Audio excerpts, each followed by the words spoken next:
Kumite, Kumite, Kumite, Kumite, Kumite, Kumite. Hassan Pfeffer, Hassan Pfeffer, Hassan Pfeffer. Sorry, that was... You got me in a moment there. No, that's exactly how I wanted to kick us up here. Get that energy rocking and rolling. I'm ready to go fight in the Kumite. I don't know about you guys. Oh, yeah. Welcome back to State of the Franchise. I am your host, Tom Stadler, here, of course, with the Kumite champion over there, Fred Dakin. Hey, Tom. How's it going? I'm doing pretty well today, Fred. How are you? I'm feeling loose. I'm feeling loose enough I could get on the ground and I could do a split. Oh, I got to see proof. We're going to post proof on our new Facebook page. If y'all haven't started following State of the Franchise on Facebook, come and find us and give us a like. This week, as we talk about on State of the Franchise, franchises of all shapes, sizes, backgrounds, genres, and types, we are talking about the filmography of one Jean-Claude Van Damme. Yes, this is kind of like in like the spirit of the Giacchino. We have a person who is a little bit of a franchise player, but as themselves is kind of a franchise. Yeah. Especially this person, Jean-Claude Van Damme. I mean, the man who really doesn't need much introduction, but for anybody who's not aware, he is the muscles from Brussels, Belgian-born Jean-Claude Camille Francois Van Werenberg. I got very German right there. It works. I guess. Jean-Claude, big action star from the 80s that got popular over the 90s and kind of fell into, not obscurity, but... Not with us. No, not with us. And not with our guest either. Yeah, number one in our heart and the heart of our guest, Mr. Scott Vollmer. Scott, welcome to the show. Hello, happy to be here and talking about Jean-Claude. Jean-Claude Van Damme. Scott, what's the first thing you think of when you think of Jean-Claude? It's gotta be the splits. It's gotta, and the smile. You know, the splits and the smile. Splits and the smile. So it's basically just that GIF all in one. Mm-hmm. Yeah. Speaking of splits and smiles, we know Scott from way back when. And, you know, we don't like to talk about this, but we used to be on a championship-winning Fred, improv team. We don't talk about father figures. No, not the dual champion father figures. Or 7-time dual champions. Oh yeah, with the there's a trophy around. There's a trophy somewhere. I've seen it. It's at the theater right now. We are. But we don't talk about that here. No. We put that on the past. We're moving on to the future. It's the Bruno of the State of the Franchise is the father figures. We don't talk about father figures. Scott, longtime comedian, collaborator, teammate, and yeah, we're happy to have you here. So tell us a little bit about your experience, Scott, with Jean-Claude Van Damme. When was like the first time you encountered him? Yeah, it was early in my childhood, and I was trying to think of how I maybe got connected to him, and I think it had to do with the 80s and like how WWF was popular at the time, and then all of a sudden like Rocky IV came out, you know, and you're like, what's this fighting stuff, you know? And then next there was Karate Kid, and you're like, oh, this is fighting with kicking. You know, and like, what are they doing? And then all of a sudden, I think on TBS, they showed Bloodsport. Oh, man. And then after that, it's like, this is what I like. You know? Bloodsport was your intro to him? Yeah, Bloodsport was definitely my intro. And like on TBS, 8 o'clock in the morning, you know, after cartoons or something. I'm just imagining a little Scott just like going from something like, I don't even know, like Looney Tunes into the Jean-Claude Van Damme movies. That's quite the transition. I don't know. It would give me a heart attack as a parent, but maybe it's something. That's great, though. Yeah, I think with WWF, it was just normalized, you know? Like, probably not that big a deal when you got other guys bleeding and getting beat up, for sure. Yeah, I did want to talk about this a little bit more in depth later, but there was something about the 80s, right? Like the late 80s, especially early 90s, that was very like fight-centric with a lot of our content. I think it was the cocaine. It's probably a significant factor in that. But like, think about all the different properties that involve like ninjas or martial arts, or even just the movies we were watching with Jean-Claude. Like, I constantly think about that, just even being exposed to like Power Rangers as a kid. But that even like stemmed from like Ninja Turtles, and then it went to like Dragon Ball Z. That's episode 1 on the podcast. Please tune in. But even too, around the 80s, like, I think my dad took me to see Rambo in the theater. So like, Wow. it was like not a big deal, you know, like as far as like violence on the screen. you know, Yeah. like, I was the test group for that. I haven't turned out good. So No, you feel like now you're we know. desensitized Yeah, to now it? we know. Put the NAR on those. Yeah, Scott's like a little bit older than us, but I feel you were the age like in the 80s where like stuff was marketed that was R-rated but also to kids. And I feel like that was all over the place in the 80s. Like there was a RoboCop TV show, but there's also like that's like the most hard R movie ever. Yeah, and like A-Team, just like revenge orientated type of And Star Wars was huge, and that also wasn't big on fighting. And For that's sure. all I pulled out of Star Wars, honestly. It's like, I can fight with a lightsaber. you know? So then You know who else had that takeaway? George Lucas, because I'm pretty sure that's all he really cared about when it came down to it in those prequels. Jeez. Well, that and, taxes. Yeah. we don't talk about taxes. We don't talk about taxes. Well, please, Fred, ignore what you're seeing at my IRS report.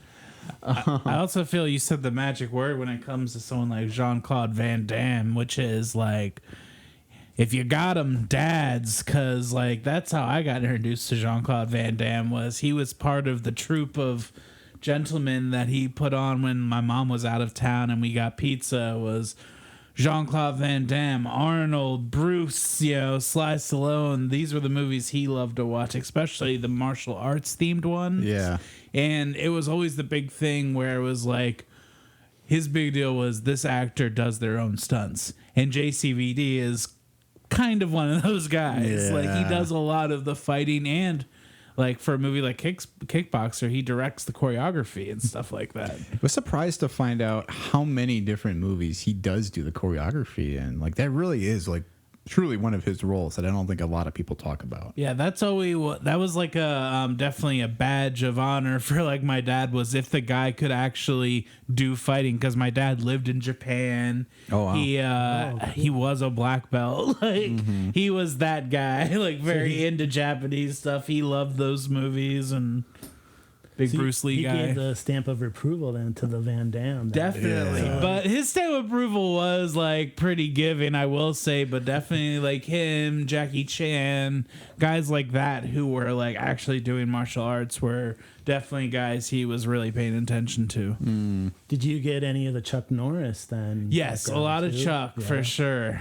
But I remember like we'd like go to get a movie and I'd always want to get the one with the dog. Like, Top Dog.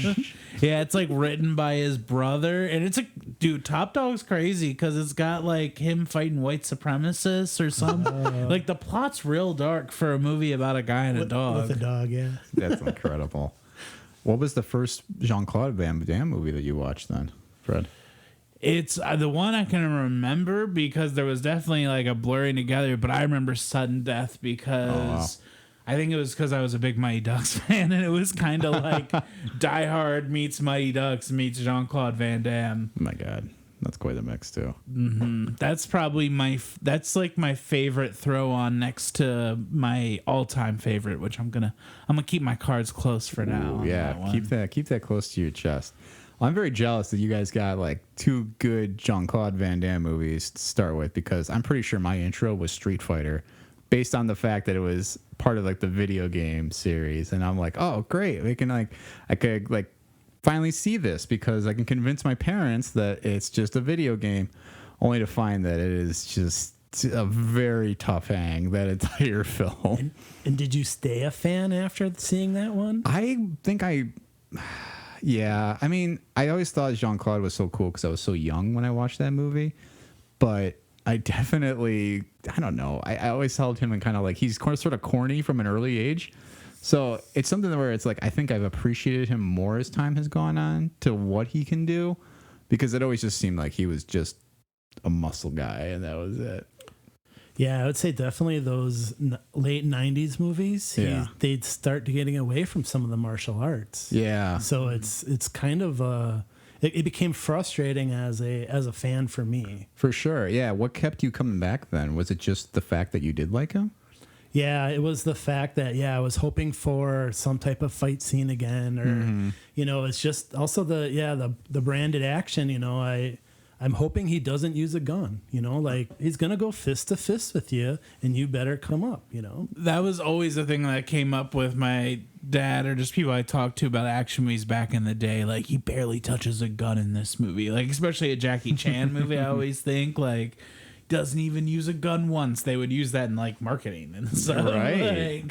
And that was during baseball, we'd all be waiting in line for like batting practice, and there'd be arguments about who could kick whose butt, Steven Seagal or Van Damme. Oh, but man. the argument was always like, Seagal's just going to shoot you. It's like Van Damme will actually kick your ass. Which was always the appeal of Seagal to me, was that like no matter what, he's gonna try to kill you. He will shoot you. He doesn't. He will give a shoot shit. you. Yeah, he will put a pulku through your eye. Yeah. I feel like we'll get back to a little bit more of Seagal as we get into this a little bit, but And also, we'll get into Seagal on our episode where we just exclusively cover Seagal. oh, see, now you've been holding out on sports. I might hold out on Seagal. Like late Seagal, though. Maybe. Russia years. I'll put it out there. I don't know if I've actually seen a Steven Seagal movie from And that's start fine. to finish. That's fine. You don't need to. You don't have to. Yeah. Nope. There's plenty of other gun wielding. Charles Bronson. There's Just so grab many him. other better choices. I mean, if you're gonna have to watch one, watch Above the Law. That's the only one that probably holds up. All right. I'll take it for that. I mean, or we just talk about Mr. Jcvd himself. I mean, as we mentioned, born and raised in Belgium and Brussels. That's why he's the Muscles from Brussels. Was enrolled in martial arts at age 10. Jeez. Which is wild. Entered a lot of competitions then over the years.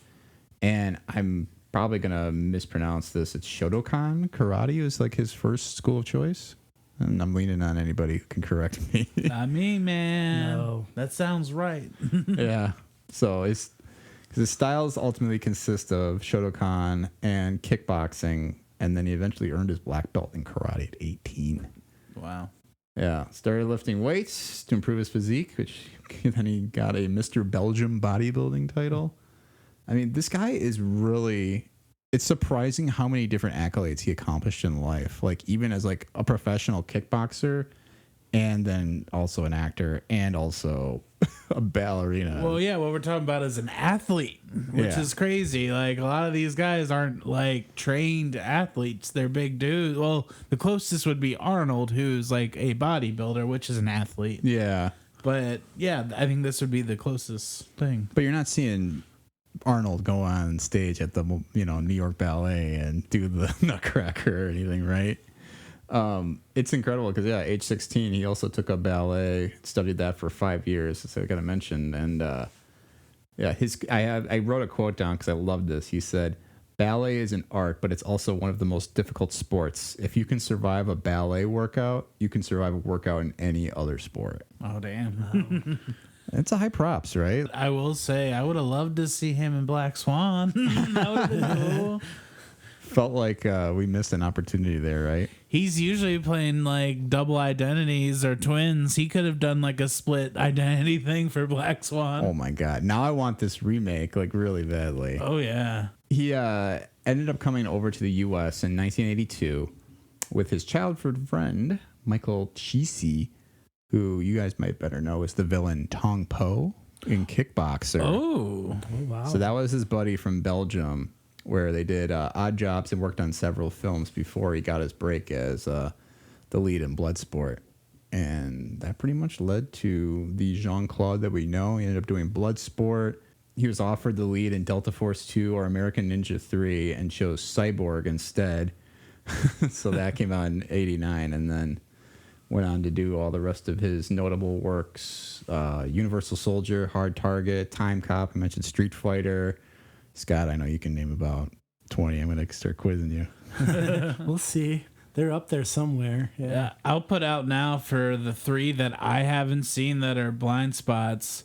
The third one's not coming to me now, but it's Time Cop and Street Fighter, I guess, are 2. I'll see if I can remember the 3, but those are big blind spots that I haven't seen. Those are the only ones of all his filmography. Not all of them, but I've seen a lot of deep cut ones. Like I've seen Lionheart. I've seen From Hell. I've seen a lot of the smaller ones. Gotcha. Okay. I know. Do you have the fact about how many times he's played twins?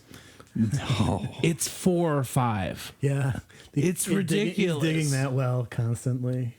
And it makes me wonder, which I don't know if I can 100% back this take, but when I watch these movies, I do think with better directors, he's not the worst actor. He has some bad line delivery in some movies, especially his early stuff, but I think he's got some pretty compelling on-screen energy compared to a lot of these guys. Oh, for sure. I think you look at, even the movie Jcvd, like self-titled, like that was probably his best performance ever. Maybe. I'd second that. Yeah, that was very good. He played it real. Yeah.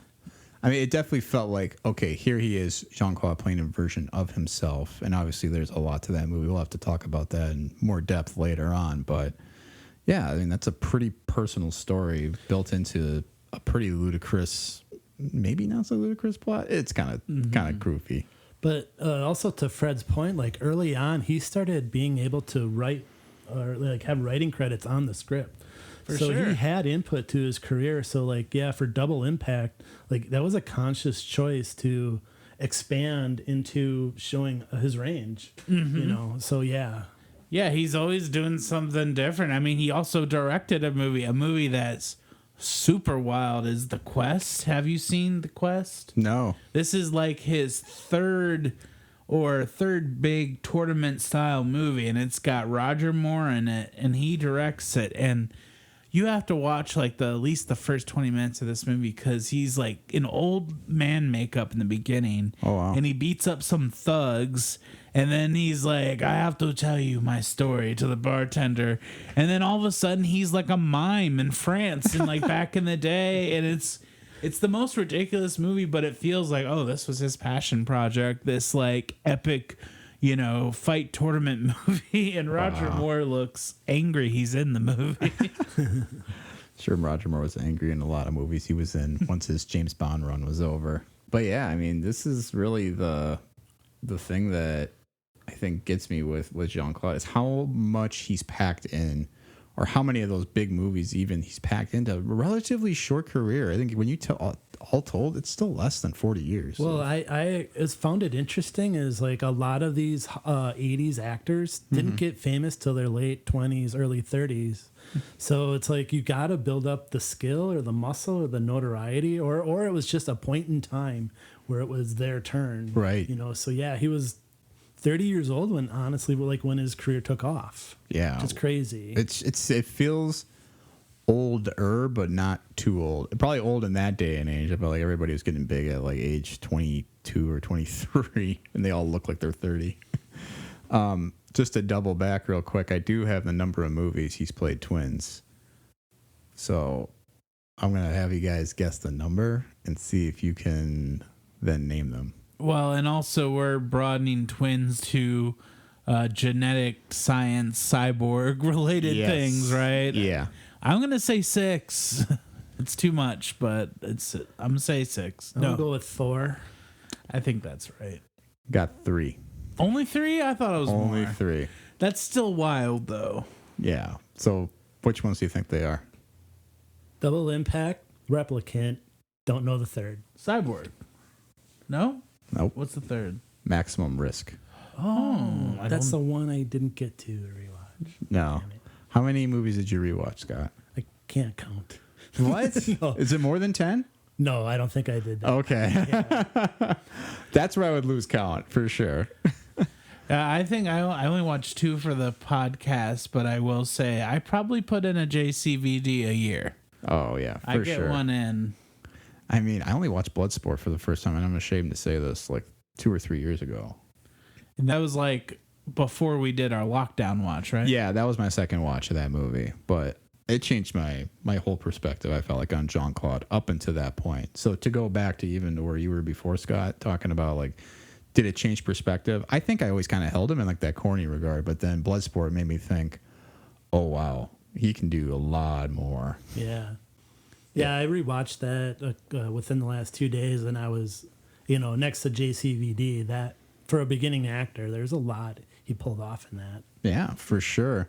I mean, it's just very interesting to see, just thinking about the fact that he probably did perform quite a bit of those feats. I mean, obviously, every time he does the splits, it has to be him. Mm-hmm. It reminds me of like that fact on like Terminator 2, that like when Arnold's carrying that giant like Gatling gun in that scene where they're in like what is the company called? Cyberdyne, yeah. Yeah, or Skynet. What is Cyberdyne? That's something to do with Terminator. Like it's like the Cyberdyne Technologies, maybe. But there's the whole fact of like, so he's in the top of the building with his Gatling gun, and like nobody on the set could actually pick up the gun because it was so heavy, even though it was a prop.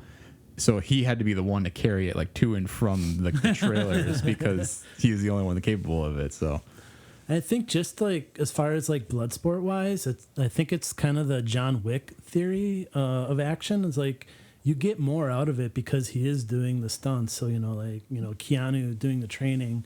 So Keanu's face can show up when there's a throw, right? Which is what you get out of Bloodsport, is that realism. No, for sure.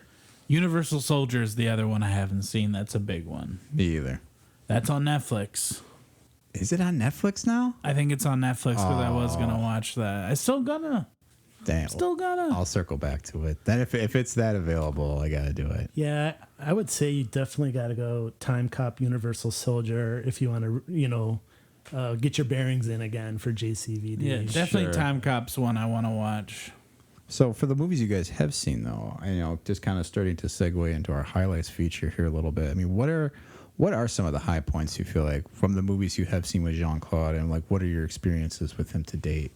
That you would say are the most memorable things about him, and like beyond the fact that he is very agile, can do the splits and stuff. I mean, what is it that really makes him popular? I was thinking he's got just a likability to him, and is it a childish thing? He just looks, like a boyish charm, but there must be some essence that comes through on screen that's catching his desire to be, an action star, to be a movie star, like his ambition early on to get to this. This is what he wants, and maybe the camera's capturing it.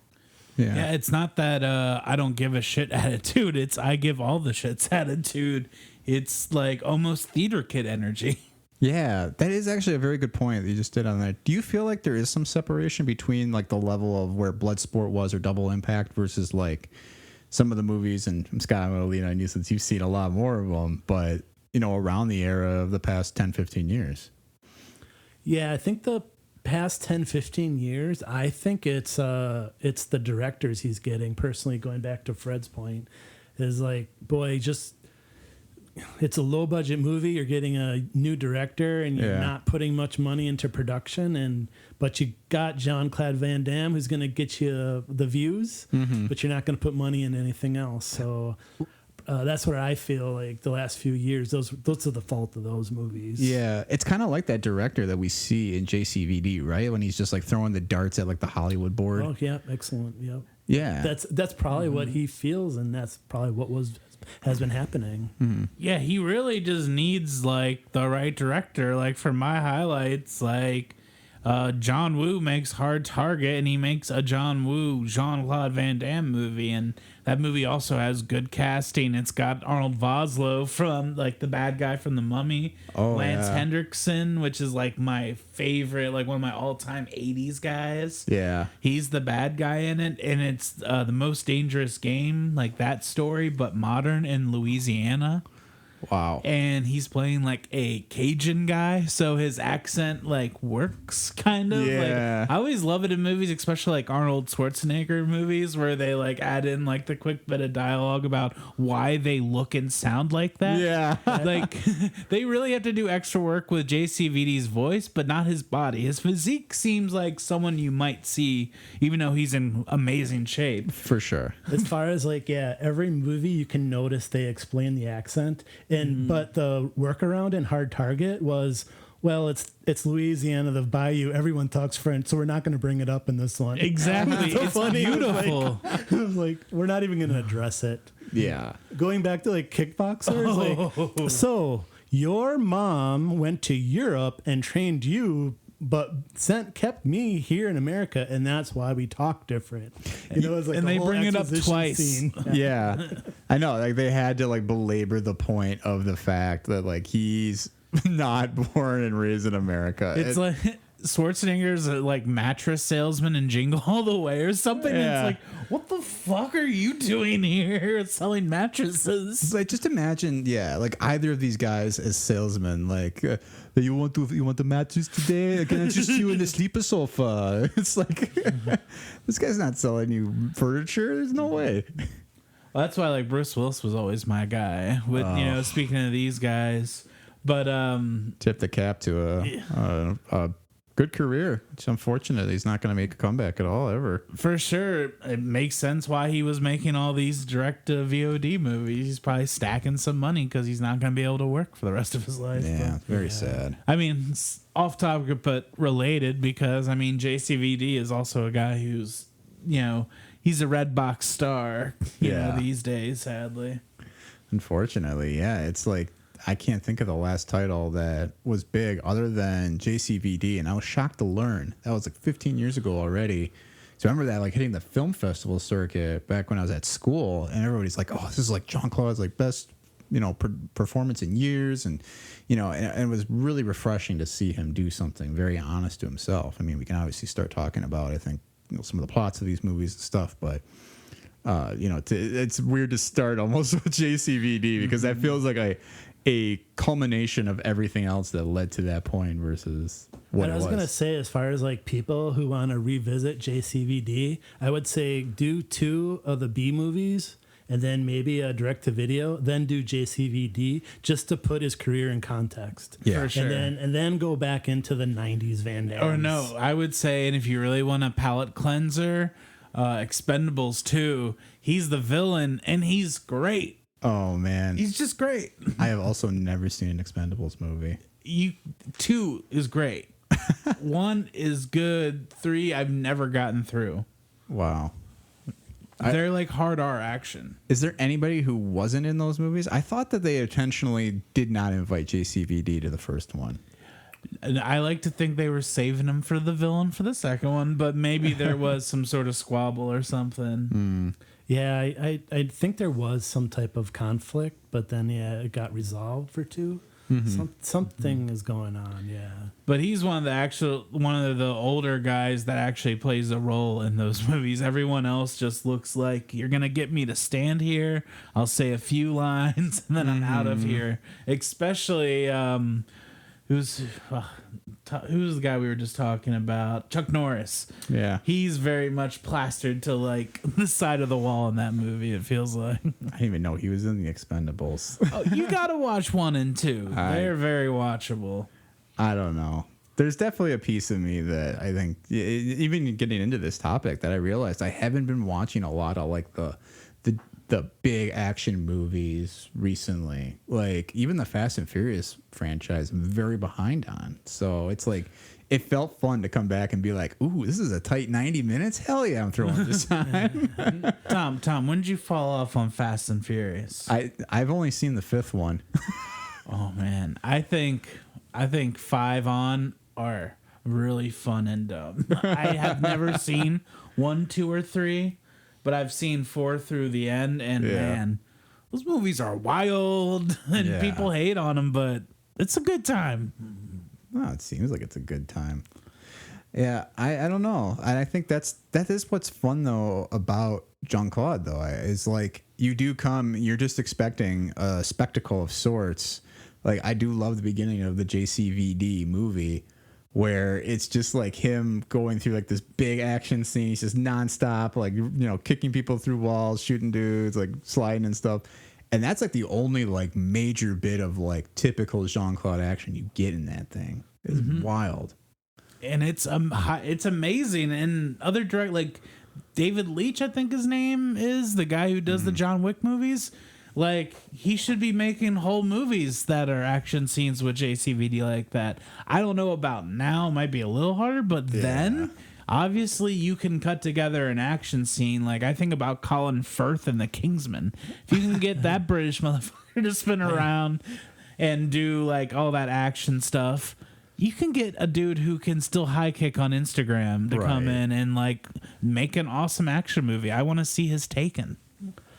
So, hot take. I was reading Ebert's take on JCVD, the opening scene. He goes, that just goes to prove my point that all you have to do is hit your mark and then be an action star. So it's like, which kind of explains how like some nowadays action stars, like a Matt Damon is an action star, you know, like that's kind of maybe explains that away. A little bit more, yeah, because it does kind of feel like that, right? They do have to kind of go through their motions a little bit. Man, but hitting your mark as a dancer is a lot harder than hitting your mark as an actor. For sure. So, going back a little bit further, though, I do want to talk a little bit about those movies that we had mentioned kind of briefly, Kickboxer and Bloodsport and Sudden Impact, because I felt like those were almost genre defining. I mean, especially you talk about a Bloodsport, and I felt like that kind of kicked off the whole... Even like video games, like if you guys think about that, and like where all I could think about watching like Kickboxer and Bloodsport was this is the early iteration of the game Street Fighter. Like, and it's ironic then that he ends up in the movie Street Fighter, because that movie was not true to itself at all, or true to the game at all. I mean, where do you feel like some of his movies kind of fall within the pantheon of like action movies? Yeah, I think they're influential to all the, up and coming directors. Like, I'll even go with like Tarantino, Kill Bill. I know Tarantino draws from 70s, but it's a whole, like, so did Bloodsport, draw from the 70s, and it kind of showed maybe how you can choreograph it good, which maybe kind of influenced Tarantino. Or I even want to not make sure we cover The Matrix too. Is like, I feel like The Matrix killed the genre. The Matrix was the pinnacle of this genre. Yes. So I just know it all flows within there. Yeah. It was like video games and. Yeah. So I have not seen Cyborg or Time Cop, but it feels like that was sort of the first iteration we got of like a sci-fi martial arts blend in that regard. Is that kind of right or wrong? I love Time Cop for that reason. Time travel, there's self-driving cars. I swear there's an early iteration of Siri where he connects it to a payphone and talks to the phone, then gets data. Like, oh my God, that's Siri, or ask Google, So, and then at that time there was like AI or computers, so that virtual reality computing. Like one of the guys named Ricky, who is like in charge of the pod that goes into time travel. Oh, sure. Like there's this whole like VR scene in there. So yeah, it showed what could be possible.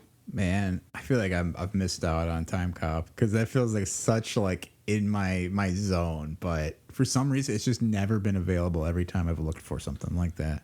And I think some of his second best acting is in there. Really? He just plays real. He's a down and out guy, which he seems to play really well. You root for him. He's likable, but he's a gruff cop. Doesn't want to take anything. Yeah.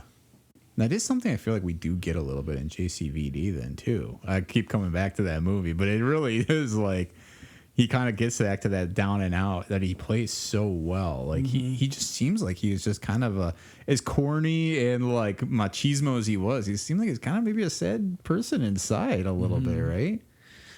I don't know. Yeah, I definitely think what I like about that movie compared to the other movies or just movies that he's in now, I feel a lot of newer movies are trying to capture that like essence, like that. I'll say it again, cocaine energy of the 80s movies, that they want to mantle that on his, like, put that on his shoulders for newer movies. And when it kind of strips that away and just makes him a guy that's doing action, it's like definitely the most effective for me. Yeah, 100%.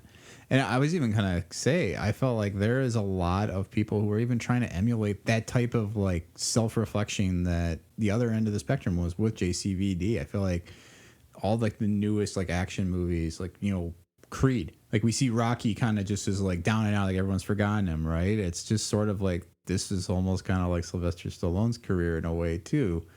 And, you know, and then we see like a lot of young people, like you got like your James Gunns or Edgar Wright, who are really capturing that frenetic energy of like all these 80 movies that Jean-Claude did. And it's just like, they're a great homage, but nothing's ever quite in that vein. Even when you're talking about John Wick earlier, Scott, I felt like there's such a clear separation between what these two things are trying to do. Yeah, it's the next iteration. I think, it's that action movie. Well, you know what I'm intrigued about is the new Everything Everywhere with Michelle Yeoh. Mm-hmm. Like, I'm intrigued what they're going to do with the action genre. So, like, it's kind of, you know, that's what I'm like, oh, is this a new iteration of the martial arts movie, but blending timelines and sci-fi and like, you know, like, oh, you know, John Wick, you can go aside now. We got this, you know. It's funny. I was never going to bring it up, but you brought it up, and I will say we saw Everything Everywhere at once. And I think that's Michelle Yeoh's JCVD, which is so funny to say, but it is. It is. Oh, okay. And it really is like that blend. It's almost like if you tried to John Wick the Marvel universe, like this, like it's almost funny that movie came out before Doctor Strange, because it really is like trying to do so much with the genre that I feel like it's almost going to be kind of ruined now that it's it added such a unique perspective and like a personal story in that too, which Benedict will bring that, but maybe not in the same way. Well, yeah, I figure there has to be another change to this current action drama, because the Marvel universe has run that dry. Yeah, and we just need a new take, which was the 1999 Matrix, right? You know, and we just need more story or more part in some of these action movies. Yeah. And isn't it interesting that he kind of faded right around that time too? And I think, you know, it goes to your point that it kind of killed, the Matrix kind of killed that type of movie where we're not looking for that, I always call it dumb action, you know, like there's something about the B quality of these movies that you can't get away. The ADR is outrageous. Like, well, I'm sure for you guys too, movies like this are also just like oddly comforting now. Like that gritty 80s look with the bad ADR and synthy scores, like that's just like butter sometimes. Yeah. Do you guys feel like there is a action star today that touches the level of like what JCVD could do? It's probably Frank Grillo. Really? He's a dude who's not a horrible actor. He's been in some big movies, but he's churning out. He's in these like Redbox movies, but he's also like in theater play movies. Like the other guy would be Gerard Butler, because he's a guy who I wish did more acting. I think he's a talented actor. Yeah, but yeah, I think those are the two dudes who live in that zone. There's also another one who has movie Assassination Games with Jean-Claude Van Damme, and that's Scott Adkins. He's got several ninja movies that are all I've found very fun to watch during the pandemic for free. He's the lead of the most recent Kickboxer too. Oh, okay.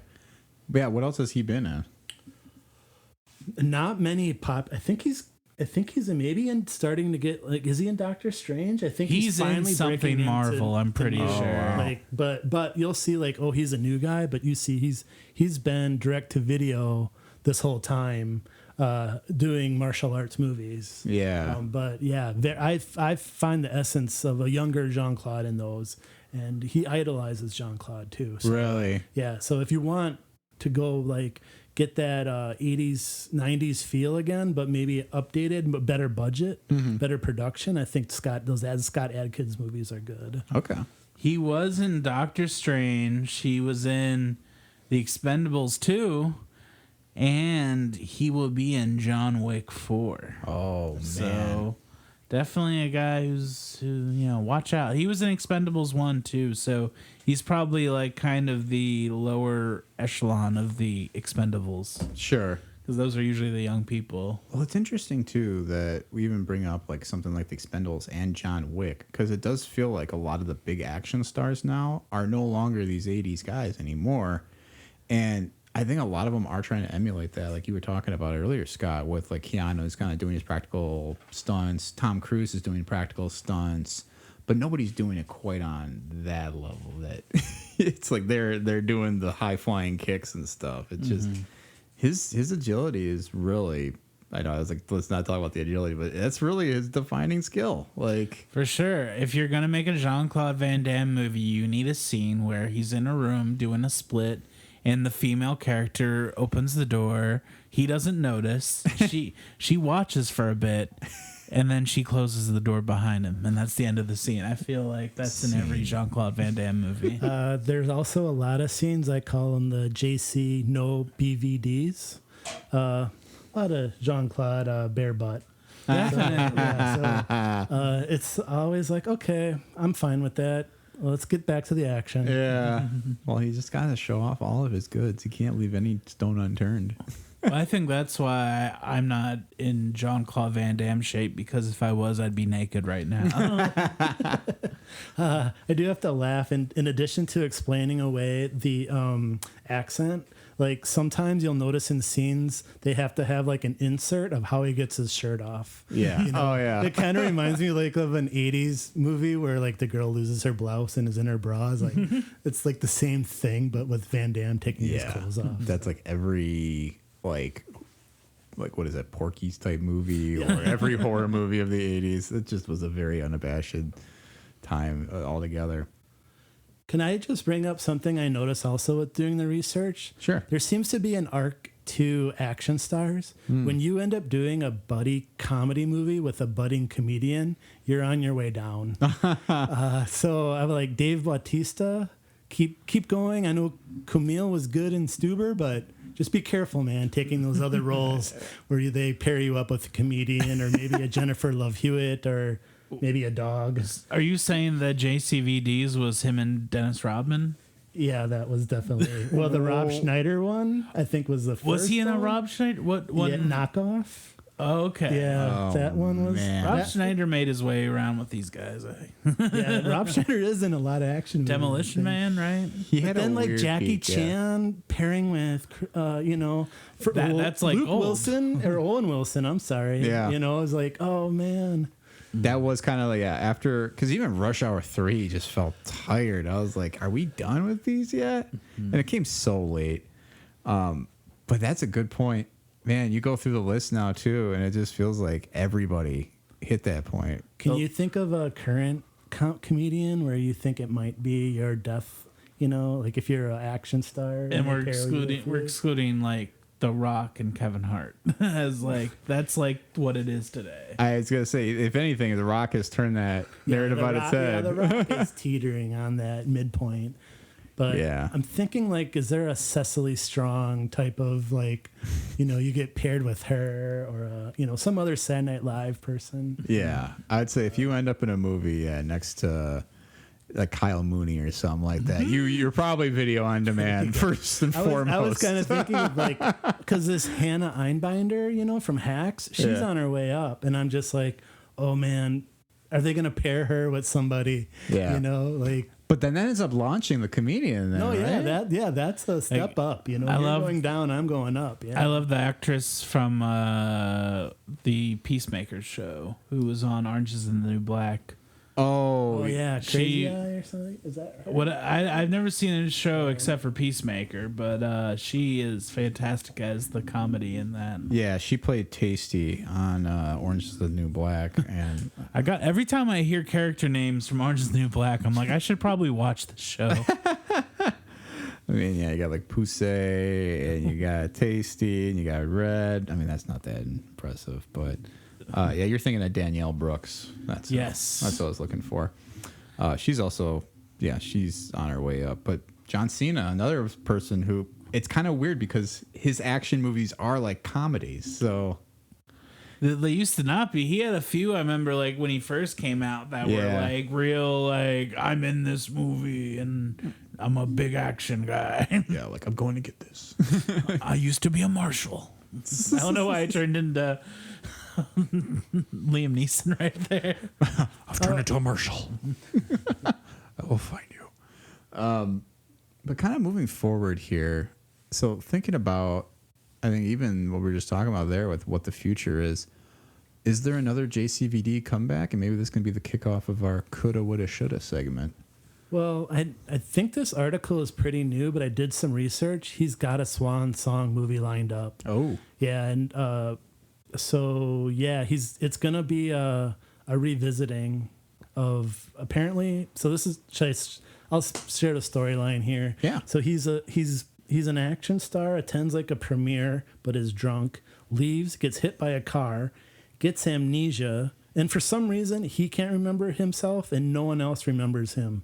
So maybe like a yesterday type of thing going on. Whoa. So then I guess he goes on and refights every fight scene to regain his identity.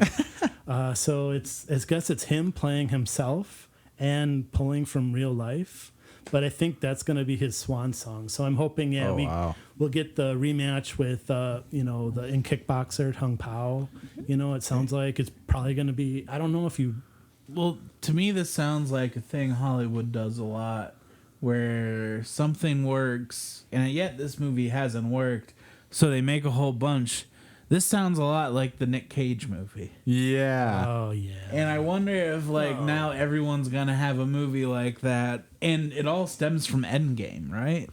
Yeah. It's like, we want you to go hit your greatest hits as, a legacy character. Yeah. I was trying to think of the scene in the trailer that Nick Cage did.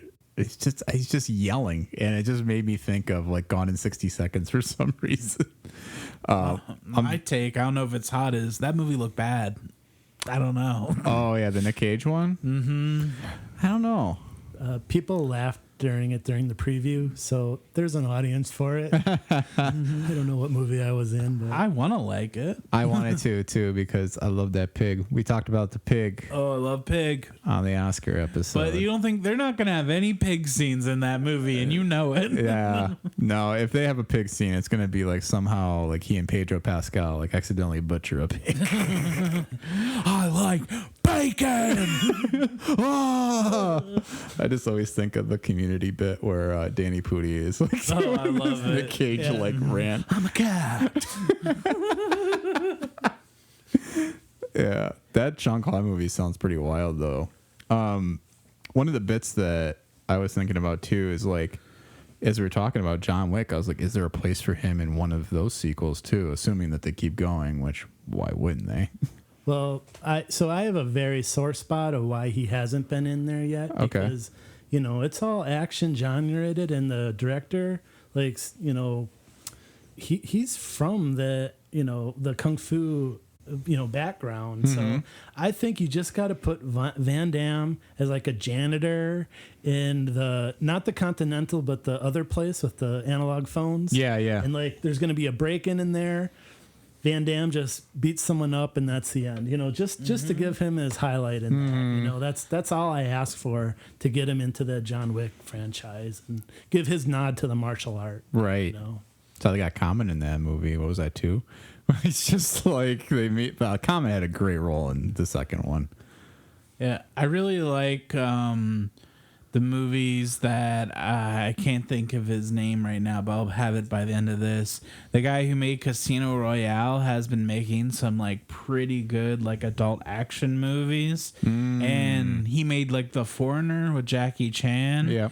And I don't know, when we went and saw Everything Everywhere once, there was a trailer for a movie that I think it's a Liam Neeson action movie, but it's directed by the guy who did Casino Royale, and it's got like Guy Pearce in it.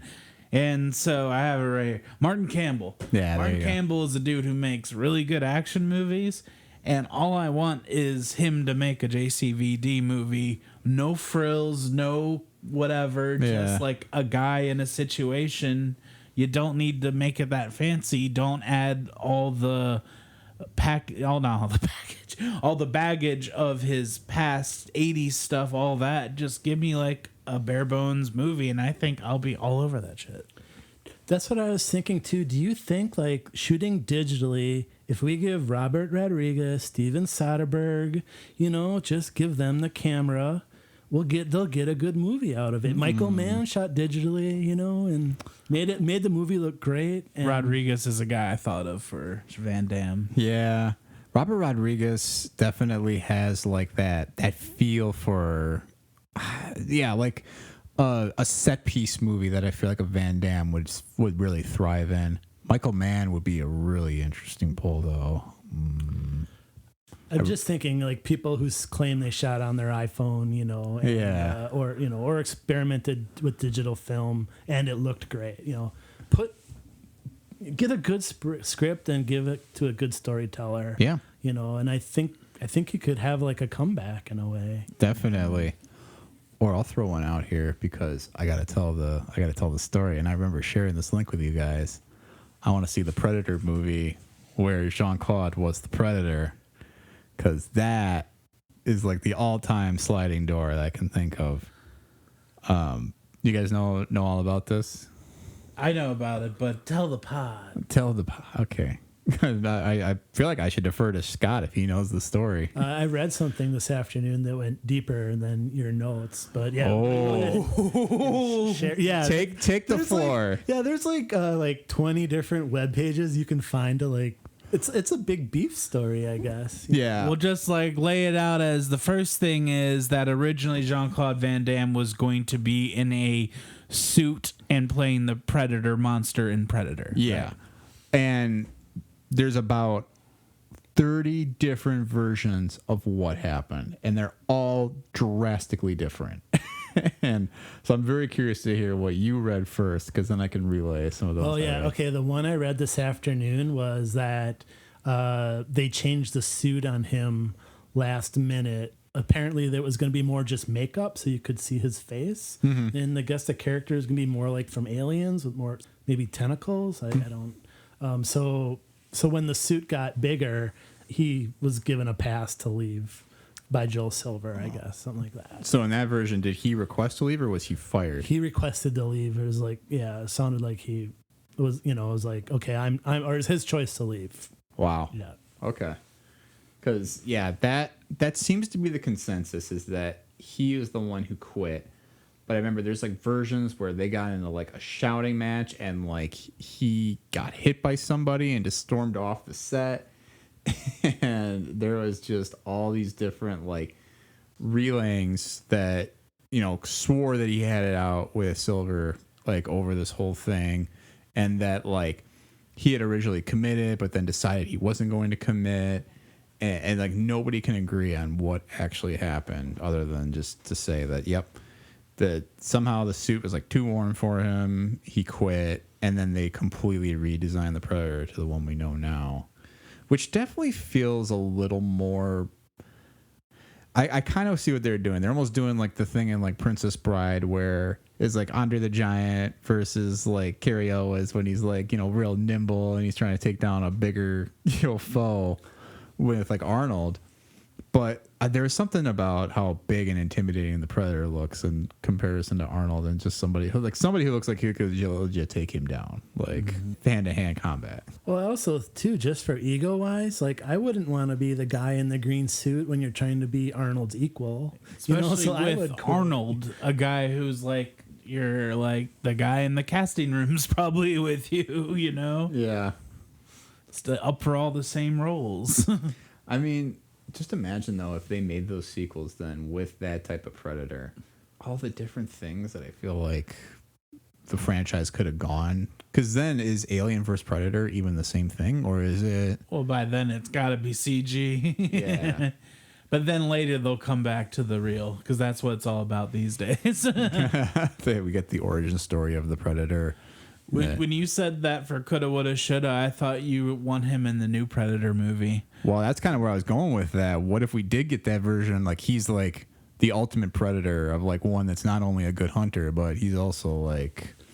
I thought you were gonna say, what if he was like a French trapper? Because it's like, because isn't it the Comanche Native Americans? That's the next Predator movie. I didn't know this. Yeah, it's gonna take place. It's predators against like a Comanche tribe, like like Native First Nations people against predators. Oh, That's how I was like, you could have JCVD as like a French trapper. Like, There you go. He I explained could the help accent. you. I come from France. He's speaking bad I'm English still though. kicking. This is a good pelt. So, like, I want to say, like, to have a really nimble predator would almost be like it takes you out of it. Remember, like Darth Maul? Darth Maul could have beat anybody in Star Wars. Yeah. So if you had like a really good nimble predator, like, would you even believe he could be beaten? You know, that's what it would. And he'd have to die in some dumb way. Right. You need to like somehow sell the fact that Arnold or somebody with him was smart enough to find a way to like trap him and.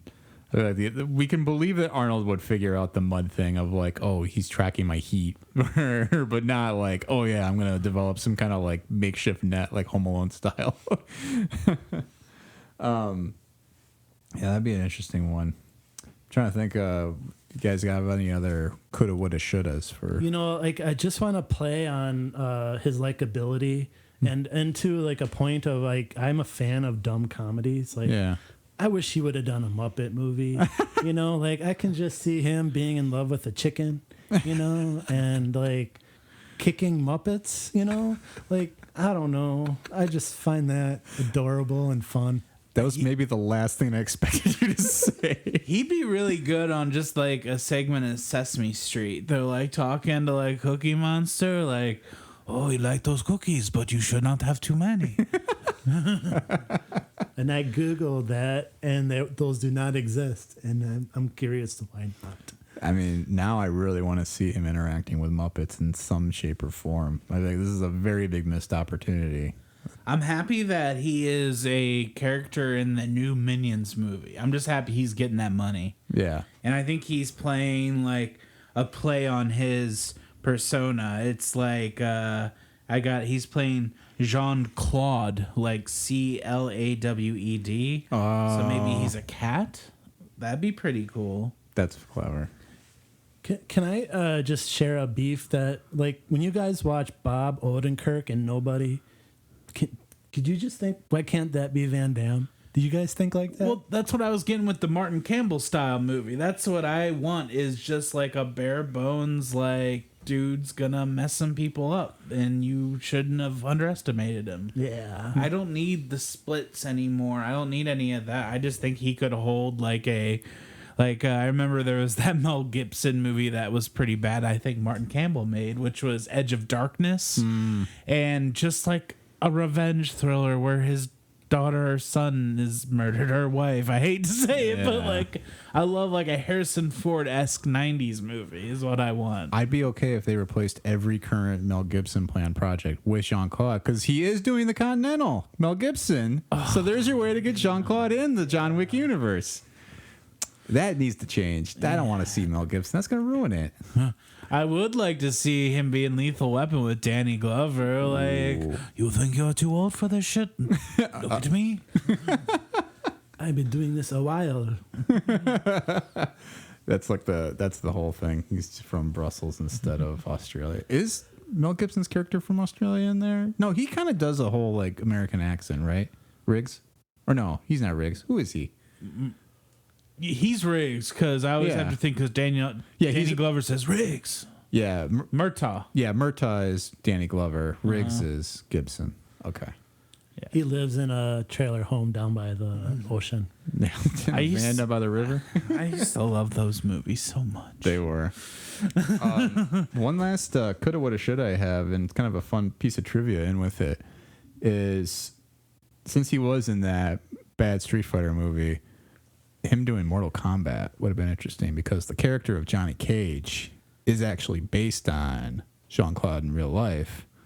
So they put that in the game universe, And I tried to find some information on whether or not they tried to cast Jean-Claude as Johnny Cage in the first movie, but I didn't see anything that supported that. That could have been something I made up, but I always thought that was the case, was they tried to get him and they couldn't, but I could have just made that up. I mean, maybe there was probably a quick conversation because he was still pretty much at the peak of his powers in 94, 95. Yeah, that's probably just someone trying to cash in on what he does, but not use him. So you actually have to forgive me, guys, because I did just double check the fact. And it turns out Jean-Claude was actually offered the role of Johnny Cage, but turned it down to do Street Fighter instead. Also a fun fact, Steven Spielberg was also supposed to be in Mortal Kombat as the director role that looks conspicuously like Steven Spielberg, but also had to drop out due to other commitments. So we missed out on some fun castings in that movie. But that being said, had Jean-Claude had the foresight of knowing how Street Fighter would perform versus Mortal Kombat, which is maybe marginally better, guessing he would have probably picked that. I know I think they showed a picture of some random actor at the end of the new Mortal Kombat movie that teed up Johnny Cage, but that'd been cool if they make another one of those, just have him be old Johnny Cage and maybe he's already fought in a Mortal Kombat and have him as like the old wise character. Yeah. Instead of what's I just want to hear him say character names like he did in Street Fighter, like you have to watch out for Shao Kahn, and you have to watch out for Shang Tsung, and just the butchering of every syllable that comes with each of these character names. But you know who is amazing in Street Fighter? Raul Julia. Mm-hmm. Man, he is taken too soon. I haven't seen it. I just have this feeling he did great in it because I know he's a great actor. So I rewatched that one recently, and the beginning was cringy because it kind of reflects dictatorship, and it's like, oh my god, like, is art replicating film, or is it the other way around? Like, right. It's like, or are all like dictators just the same? I mean, there is something that's like, I feel like even modern dictators kind of parody what we think of as a dictator in some way, right? Hey, and dictators love kickbox or blood sport. At least Donald Trump does. And that's where I was like, did Donald Trump just ripping off the screenplay of Time Cop? like, is that how he got these ideas? You guys are talking about so much. I got to see this movie. God, but that is something though too. I mean, I just want to see the Putin bucks get into circulation here. You just imagine just like Putin and Trump watching blood sport, just like getting real excited eating McDonald's. Yeah. I could do that. I could do that. I'm gonna do that. No, you're not. Yeah. See, this kind of brings it full loop though, because even thinking about the movie Street Fighter and thinking about that was my first exposure to Jean-Claude. Here he is, French accent playing a very hardcore. I mean, he's an American character with an American flag on his bicep. Like, it's kind of like, okay, something's off here. But then the final scene is him going face to face with Raul Julia, who is just dancing circles around him in terms of like acting chops, and it's like, this guy is terrible.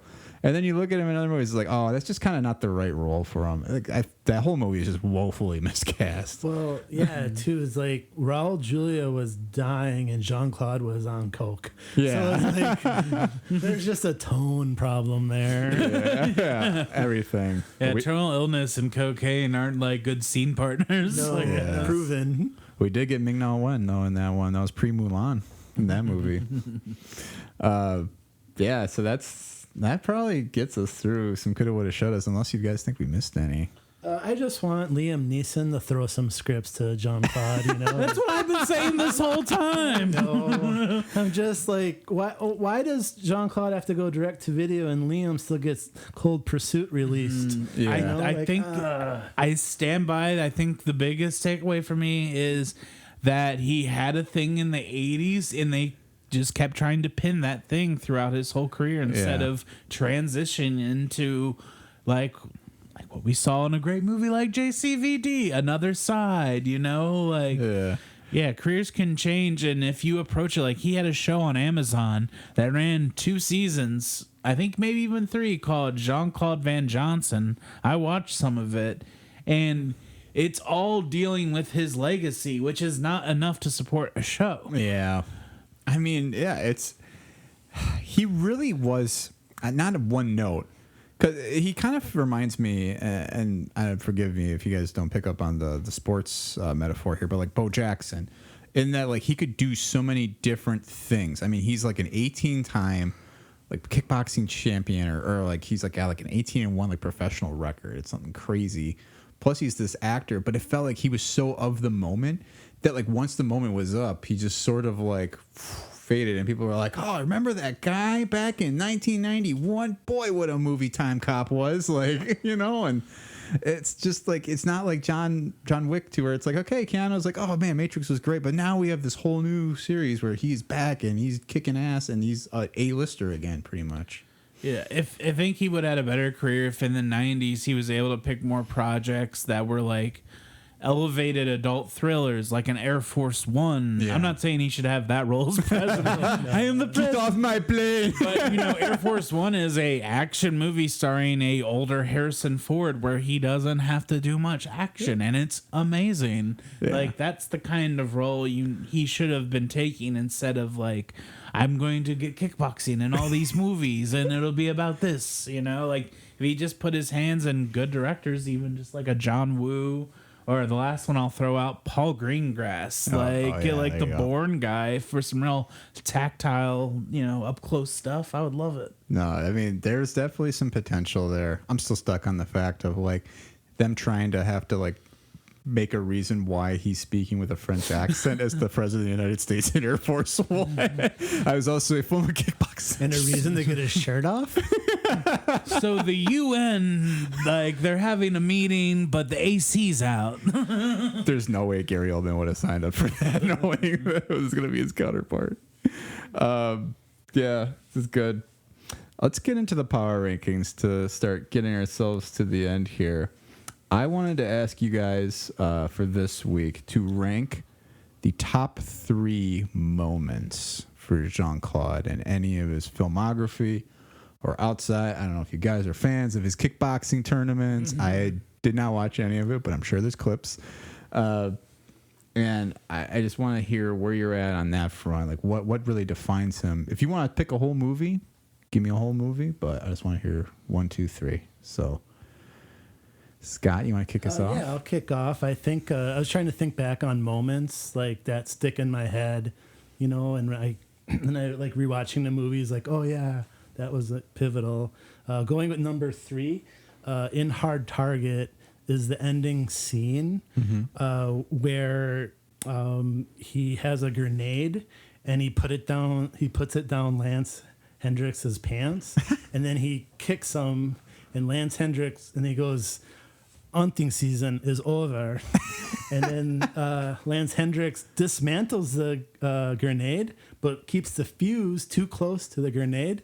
And he goes, whoop, and then he explodes. So, like, that was like the biggest cheese movie, but it's like so fun. That's amazing. And then my second one that I really remember is like, he does the splits in Time Cop where he's sleeping and then someone breaks into his apartment with like a taser gun with like like has electricity and there's water spilled on the floor. So Jean-Claude has to jump up between the countertops, do the splits.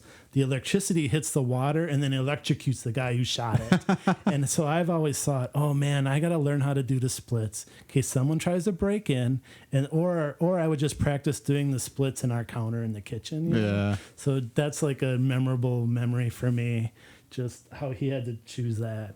And then I think just Bloodsport, you know, and I'll go with the ending fight. And, like I was rewatching it and like he plays blind in the end. Yet he's doing roundhouse kicks. Right. So he's not looking where he's going to hit, and he's doing roundhouse kicks and like not hitting the guy. So like just think about how hard that is to like maybe pull off. Yeah. You know, Pacino played blind in a movie and got an Oscar. So like Van Damme, he didn't have to do any roundhouse kicks in that movie. So give, you know, that's a good performance.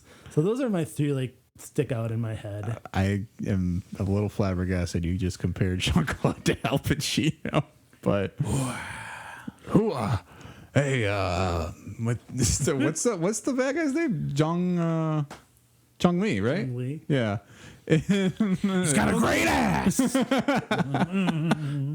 can't even go forward. You haven't met me. All right, Fred, pick us up. Get us out of this. I'm definitely gonna be more vague because this happens all throughout Hard Target, which is probably my favorite like throw on one to watch next to Sudden Death. Hard Target, he wears a duster the whole time. He has a mullet, and it's got like a Marconi style score. Him walking around Louisiana, and when he does his kicks, he whips his duster. Oh wow. That is it. That's just like my favorite thing. The duster whips, and there's little like.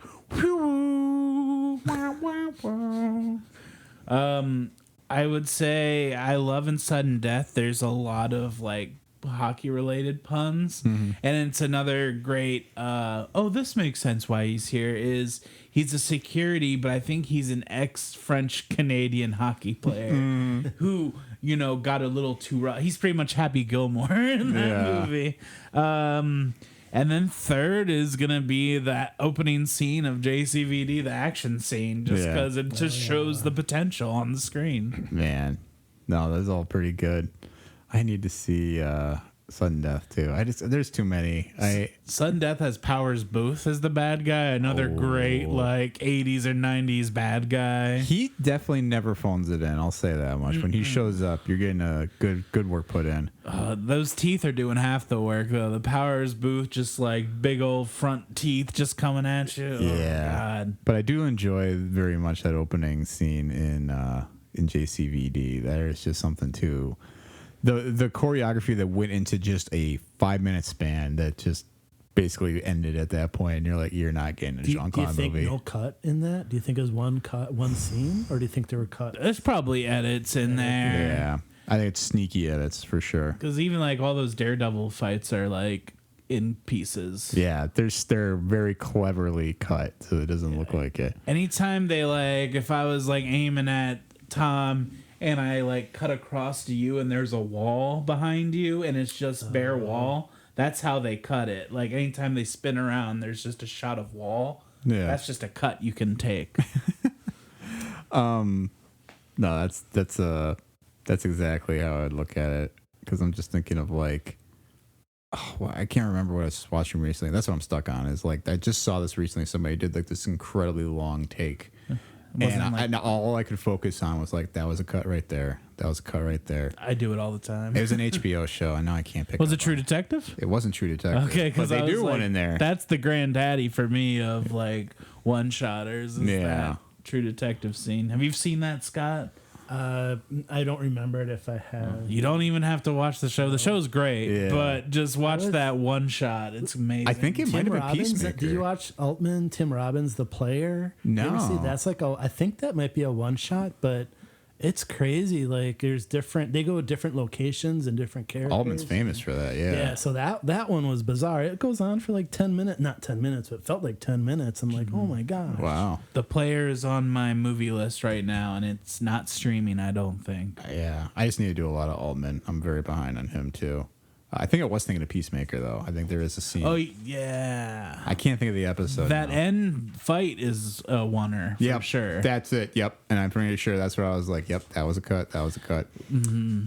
So for my top 3 moments that I got here, I'll go from 3 to 1, because number 3, I love him ducking Forrest Whitaker in Bloodsport. And just like the cheesy music that's playing as they're chasing him all over the city, and he's hopping from boat to boat, and then Whitaker and his buddy just go into the water in Hong Kong. I don't know why. That just felt like that was such a playful moment that he played off so well. He always looks so cool every time he makes like a quick jump under a bar or something. He like puts his hand on his hip and like, waits for them. Yeah, and I'm just like, I didn't feel like he was ever this playful outside of the famous dance scene in Kickboxer. Mm-hmm. I mean, screw it. We didn't talk about that. I'll put that as number 2. It's worth like a GIF that everybody uses. Right. And Like, it's just such a, especially knowing the context for that now. For the moment he's supposed to be hammered in that movie, and then dudes just start coming after him immediately as he's like done dancing. It's just ludicrous. He plays a terrible drunk, which is hilarious. Yeah, his accent gets better. Yeah, for sure. He's like, he sounds normal. It's like Ozzy Osbourne when he sings.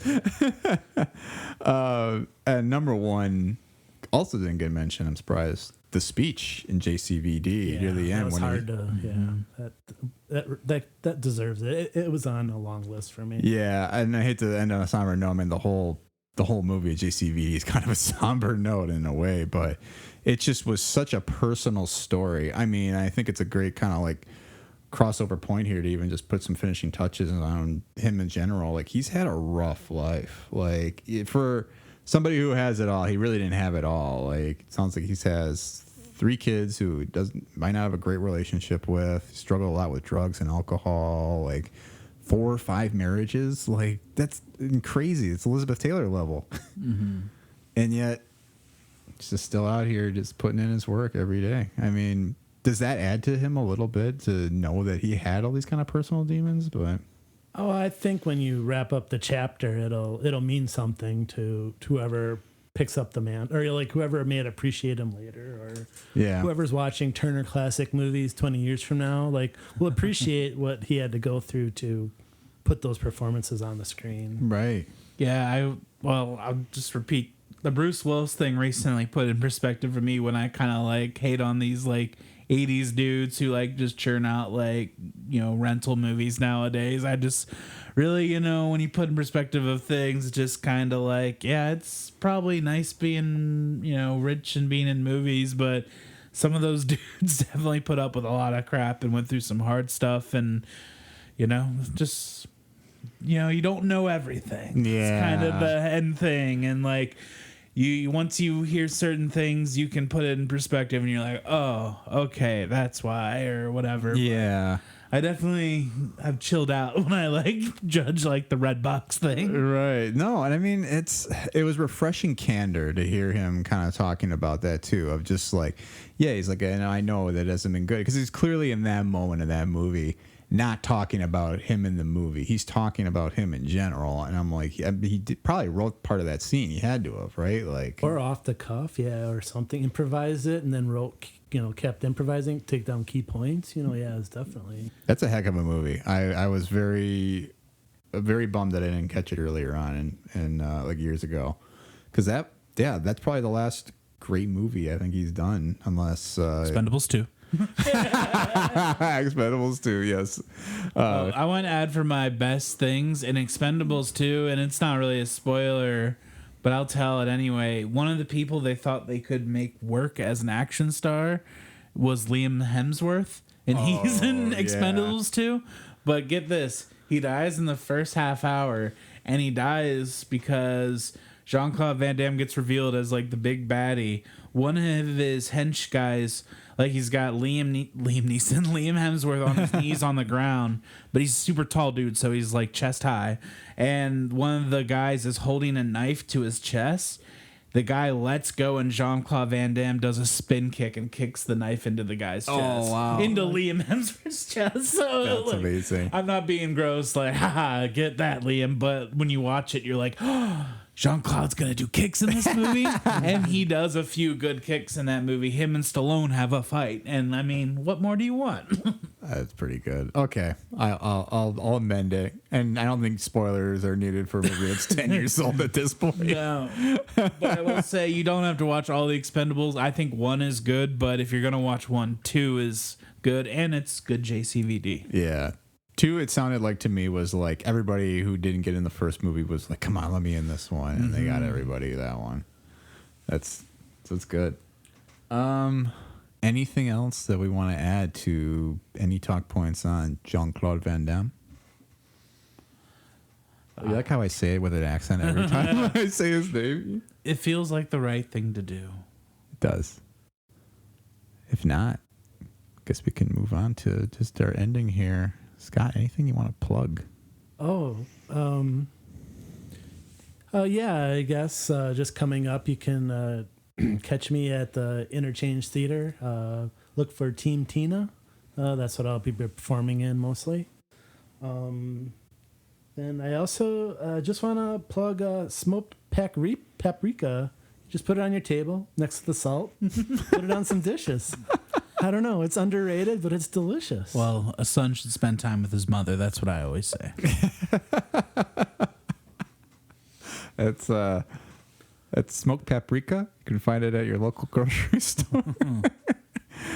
Fred, anything that you want to plug? I don't know if this will be dropping in time, but I will be in a show April 30th, and it will be a PowerPoint presentation improv show at the Interchange Theater. Yeah. Come go check it out, interchange.com. I will also be in any Tina shows coming up. I'm in a couple different things, so just go on the website, interchange.com, and get tickets. All right. No, that sounds good. And then we should be dropping in time. I think this will be about 10 days out from that. So keep an eye out for tickets on interchangetheater.com. And for me, I will just plug our buymeacoffee.com/SOTF if you are liking the programming and want to donate and help us keep the show going. We're really just going to invest it back in the equipment and the show itself. So any couple bucks will do fine, but you're not obligated to, and hope you're just enjoying the content. Scott, thank you so much for coming out. This is so fun. Thank you. I love talking to Jean-Claude, not to myself. Yeah, you actually had an audience for this one this time. No, we appreciate you coming out, and stay tuned for next time. We have a special Star Wars surprise coming for May the 4th. We'll be doing an episode on Star Wars video games. So we're going to ask you all to submit your favorite video game to us once more, same as the Oscar episode. This time we're going to give you a couple places to reach out to us with your voice messages, and we are looking for voice messages. You can email us at stateofthefranchisepodcast@gmail.com. That's all one word, stateofthefranchisepodcast. Or you can call 262-424-8462. And we'll be looking forward to hearing from you then. Thanks for listening to this week's episode, and we'll see you next time.